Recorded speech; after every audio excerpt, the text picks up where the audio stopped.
Perkenalkan, nama saya Nasyat Raisi. Saya dari jurusan Sejarah Peradaban Islam semester 5, mahasiswa YIN Syekh Nurjati Cirebon. Tentunya di sini saya tidak sendirian, saya ditemani oleh rekan saya yaitu... Halo guys, perkenalkan nama saya Muhammad Afrizal Jantatang Sone. Saya mahasiswa YIN Syekh Nurjati Cirebon, jurusan Sejarah Peradaban Islam. Tugas ini sebagai tugas akhir mata kuliah Sejarah Islam Kolonial Amerika dan Eropa. Oke, baik. Pada kesempatan kali ini kami akan mereview film yang berjudul My Name is Han, bergenre sosial, tayang perdana pada tahun 2010. Film ini mengisahkan seorang penderita sindrom Asperger yang berusaha mencari perdamaian bagi agamanya. Dengan begitu, dia harus pergi ke Amerika untuk bertemu dengan presiden dan mengklarifikasi semuanya. Pemeran utamanya yaitu Shah Rukh Khan. Dijamin seru nih filmnya. Penasaran? Yuk kita tonton bersama-sama. Scene kemudian memperlihatkan kita di mana seorang anak yang bernama Khan terlahir di kota Burfali, India. Setiap hari ia dibawa ayahnya bermain di sebuah bengkel miliknya. Namun, saat ini bengkel tersebut sudah pindah tangan dan seringkali Khan diusir dari bengkel tersebut. Sejak kepergian sang ayah, kini Khan hidup bersama sang ibu Rezir Khan dan adik kecilnya yang bernama Zakir. Merekalah yang biasa menemani hari-harinya. Bahkan diakibatkan Asperger syndrome yang dialaminya, ia mendapat perhatian lebih dari sang ibu daripada adiknya sendiri yang bernama Zakir. कोई डॉक्टर ये नहीं बता पाया कि मेरे ऐसे होने की वजह क्या थी. Binaan psikis dan konsep-konsep kebaikan senantiasa ditanamkan oleh sang ibu dengan harapan Khan bisa setara dengan mental anak-anak normal pada umumnya. Efek dari sindrom tersebut, Khan sering jadi objek bulian dari teman-teman sekelasnya meskipun faktanya kesadaran emosional Khan justru mempelai mereka semuanya.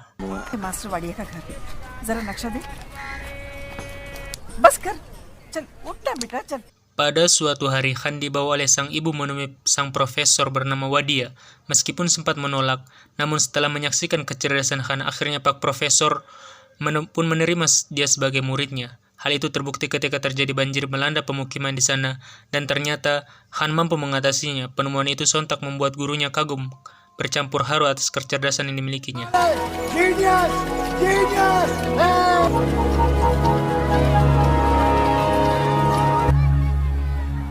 Sementara itu, kini Zakir yang sudah lolos SD, dia mulai merasa iri atas kakaknya, namun dengan penuh kearifan sang ibu berusaha meluruskan atas kesalahpahaman itu.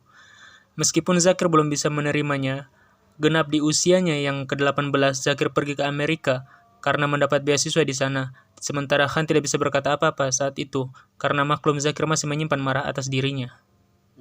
Ammi, Hasina University में पढ़ाती है. Singkat cerita, setahun pasca pernikahan Zakir di sana, dia bahkan belum bisa sama sekali mempertemukan istrinya kepada sang ibu. Raut kesedihan pun terlihat jelas dari sang ibu yang semakin menua dan sakit-sakitan.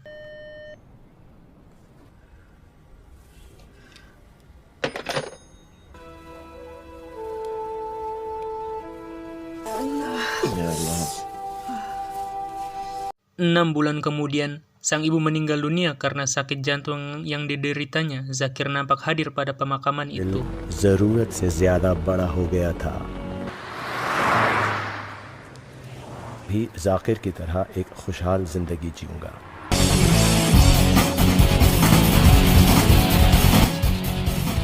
Kemudian Zakir kembali ke Amerika membawa kakaknya untuk kembali hidup bersama keluarganya di sana. Tiba di Amerika, Khan disambut baik istrinya Zakir yang bernama Hasena. Namun bagaikan sendiri bahwa kebisingan kota dan banyak ditemukan cornak warna kuning justru membuat ketakutan Khan yang tidak menyukai hal-hal tersebut. Beruntung Hasena yang juga dosen ilmu psikologi ini paham betul dengan kondisi kakak iparnya, berhasil membuat Khan sedikit beradaptasi dengan lingkungan di sana. Di sisi lain, Zakir pun sadar bahwa di balik kelemahannya ini ternyata kakak iparnya masih bisa mengungkapkan perasaannya, sementara yang berperan selama ini akan hal itu almarhum sang ibu. Suatu ketika Zakir mulai memperkenalkan kakaknya tentang kesibukan kantornya, dan Khan pun siap mempromosikan produk kosmetik buatan Zakir yang bernama Herbal Mehnes. Bahkan, dia membuktikan khasiatnya sendiri. Esok harinya pun Khan mulai memerankan dirinya sebagai sales produk herbal business dengan gayanya yang It polos. says that the product will reach you in 7 days. We are lying.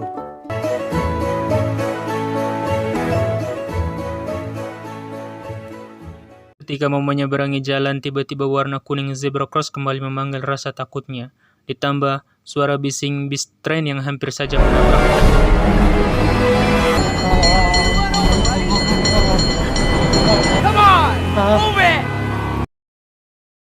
Situasi tersebut memanggil seorang pemilik salon rambut untuk datang melerai keributan itu, sementara Khan baru menyadari kedatangan peri cantik juru penyelamat baginya.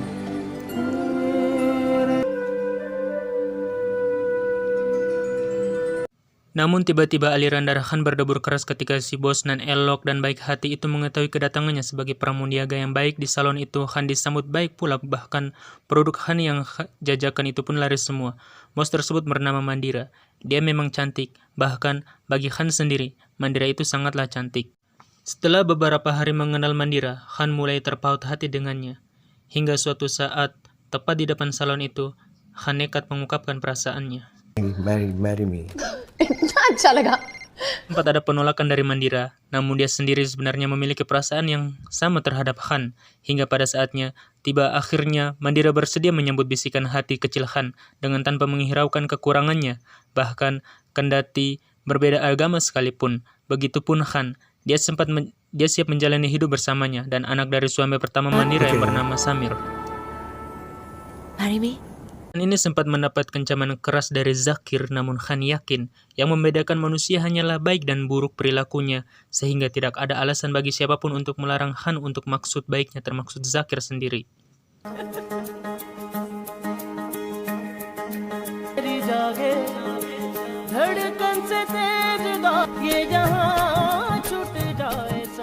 Di hari pernikahannya, Hasena datang memberikan doa restu bagi Khan dan Mandira. Hari-harinya mereka tampak menyatu dalam kedamaian, kendati pun perbedaan keyakinan telah melatari keduanya.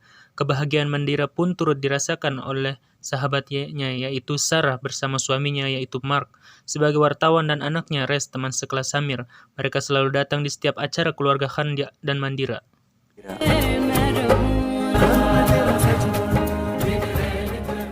Akan ketika mereka tertidur lelap, tiba-tiba mereka dikejutkan dengan berita tragedi hancurnya menara World Trade Center atau WTC oleh sekelompok orang teroris yang mengatasnamakan agama yaitu Islam. Semenjak peristiwa itulah, pemerintah Amerika dan warganya mulai antipati terhadap Islam, sekaligus mencap Islam sebagai agama yang radikalisme.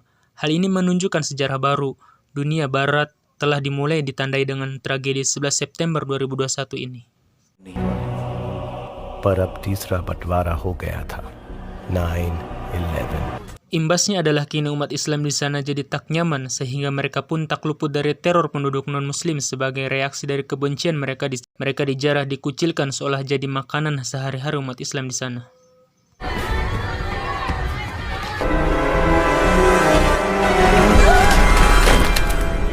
Itu pun yang dialami Hasena ketika ia rela melepaskan mahkota jilbabnya demi keselamatan. Sebagai kakak, Khan datang berusaha menenangkan Zakir atas ujian yang menimpa Hasena.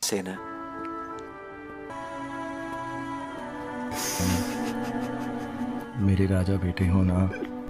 Hari-hari berlalu dengan rasa cemas yang ada. Tiba-tiba mendengar kabar baik bahwa Mark, suami Sarah, tewas saat meliput konflik bersenjata di Afghanistan. Sebagai sahabat, mereka turut berduka atas kematian Mark, namun setelah itu sikap Res berubah secara drastis. Dia selalu berpaling dari Samir seperti menyimpan sebuah rasa dendam.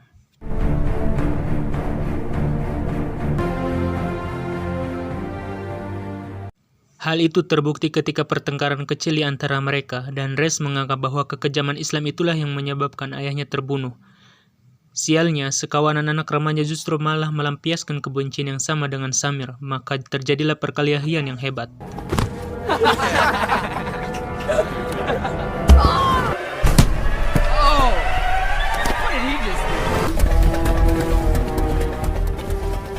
Dikeroyok hingga tewas, sempat dirujuk ke rumah sakit. Namun, sayang nyawa Samir tak tertolong.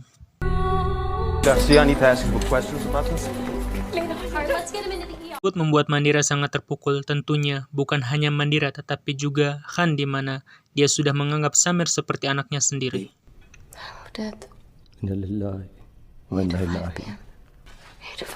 वइन्ना इलैहि राजिऊन.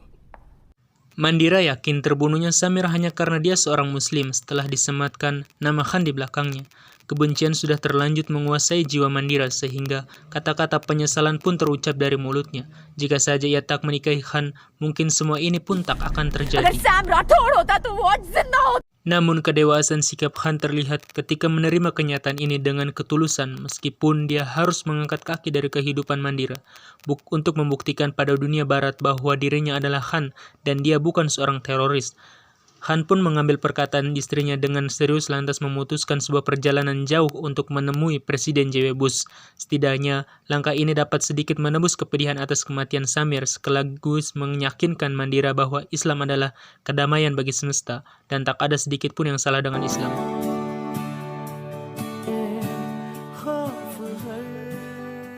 Perjalanan yang sangat jauh tak membuat patah harapan demi bertemu dengan Presiden.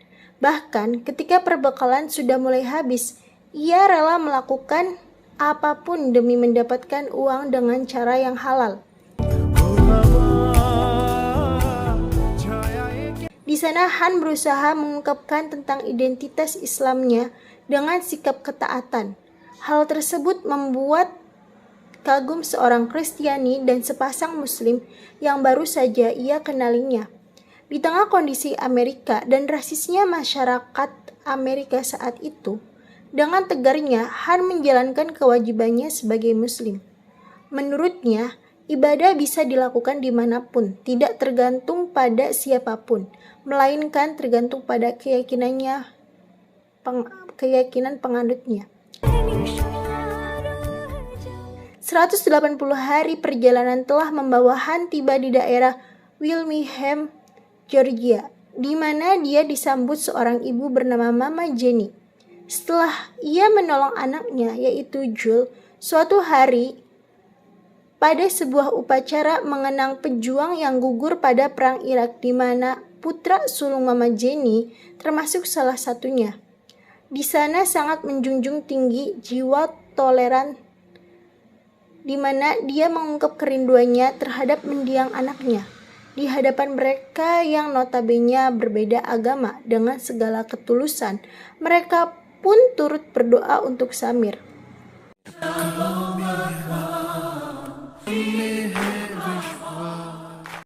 Singkat cerita, Han sudah tiba di Los Angeles, di mana hari itu akan mengunjungi sebuah kampus ternama di sana.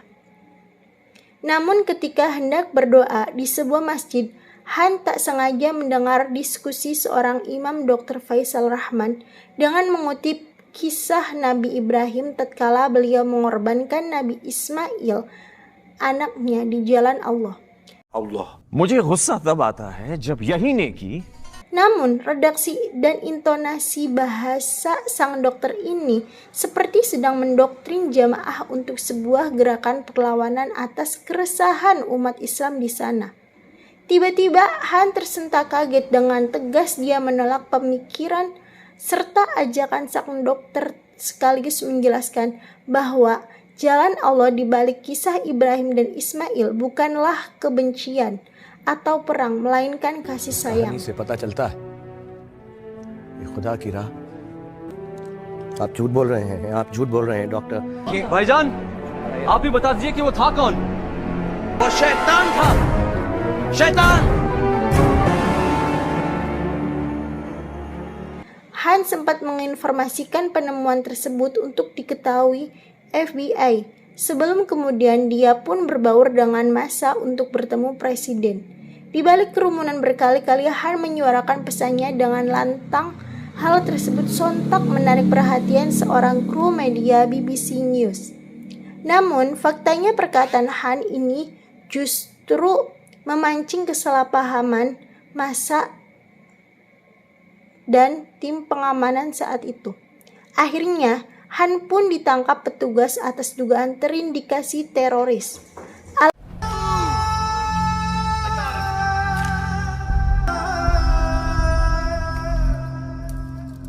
Alhasil, usaha selama berminggu-minggu ini berujung sebuah petaka baginya. Beruntung, dua media yang sempat meliput kejadian itu berhasil menggali informasi detail tentang sosok Rizvan Han dari seorang hacker handal dibantu seorang psikiater dan kepala pimpinan redaksi BBC News. Yang juga sebagai pengacara ini, akhirnya mereka pun berhasil menyiarkan berita secara live sebagai klarifikasi bahwa berdasarkan data dan fakta, Rizvan Han. ये big lotus मुझे एक आदमी के बारे में बताना है. I have to name is Dr. Faisal Rahman. Berbagai pihak terkait telah merespon baik siaran tersebut sehingga akan difasilitasi untuk menyampaikan penemuan terduga teroris pemimpin Dr. Faisal Rahman kepada FBI. Dari pelaporan itulah akhirnya akan dibebaskan tanpa syarat di ruang resepsionis kantor itu. Han mencium aroma wangi tubuh Mandira yang khas, spontan dia pun mencarinya. Namun, setelah ditemukan karena lebih memilih untuk menunaikan janjinya daripada menemui Mandira,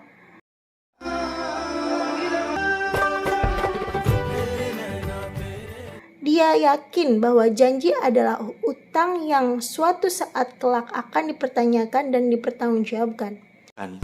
You want to stay in the same room, and I'm not a terrorist. Pasca kejadian tersebut, nama Rizvan Han mendadak viral di media Amerika. Sosoknya yang menginspirasi banyak orang secara perlahan menggugah rasa percaya diri umat Islam di sana atas identitas agama mereka. Keesokan harinya tersiar kabar bahwa bencana badai tengah melanda Wilhelmina, Georgia. Seketika itu Han teringat tentang sosok Mama Jenny dan si rambut galeng Jul. Namun kemudian dia pun bergegas pergi untuk segera menolongnya.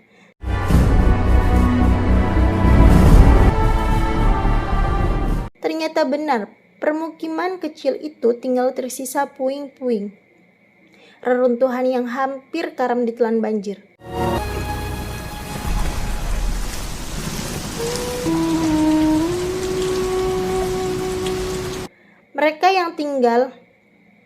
Mereka yang selamat melindungi diri dan luka-lukanya di balik atap bocor gereja. Setelah itu, Han yang lebih dulu tiba di sana turut membantu memperbaiki gereja dengan segenap ketulusan hatinya.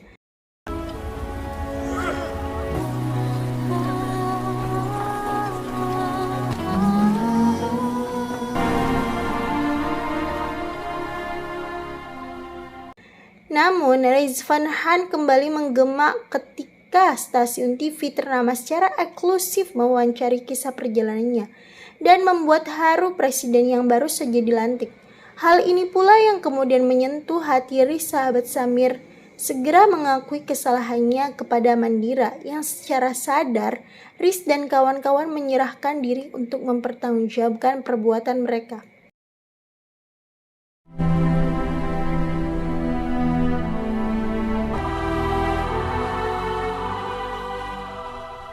Kini Mandira merasa sedikit lega kemudian menemui Han, namun tiba-tiba seorang pendukung militan dari Dr. Faisal menikam bagian perut Han hingga jatuh tak sadarkan diri. Setelah beberapa hari mendapat perawatan serius, akhirnya Han kembali siuman dan memaksa menemui presiden baru yang kabarnya sedang mengunjungi korban bencana di wilayah. Dengan antusias, Han bersama rombongan menerobos kerumunan. Namun sayang, presiden sudah beristirahat untuk pulang. Setelah dilakukan negosiasi, akhirnya presiden baru itu meluangkan waktu untuk menemui Han dan ternyata dengan sangat senang hati beliau menyambut kedatangan Rizvan Han. Dengan pertemuan penting ini, tunai sudah janji seorang Han untuk istri dan mendiang anaknya Samir Han.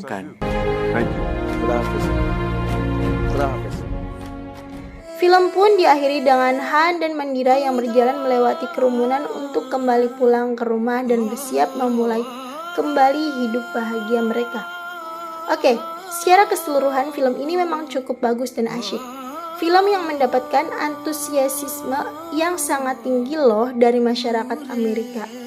Film ini pula turut membantu memulihkan citra bahwa Islam bukan agama terorisme, seperti anggapan yang terbentuk pada masyarakat barat secara umumnya.